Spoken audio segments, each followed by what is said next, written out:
In a BT10, when we have bills that are slipping at the entrance of the bill reader, meaning you're going to insert a bill and the bill reader does not grab the bill properly, is because the wheels in the inside have had a buildup of dust. So what you want to do is you want to remove your BT10, remove these tabs, just to press them and open them up, and these are the wheels we were talking about. Then normally they don't have to be replaced because these wheels will always apply a certain amount of pressure because they are spring loaded.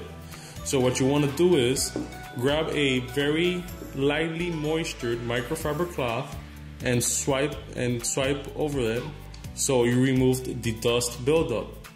Using 2 fingers like so, you want to turn them to the other side very gently and move them. Okay, and then you can go ahead and clean the other side of the wheels.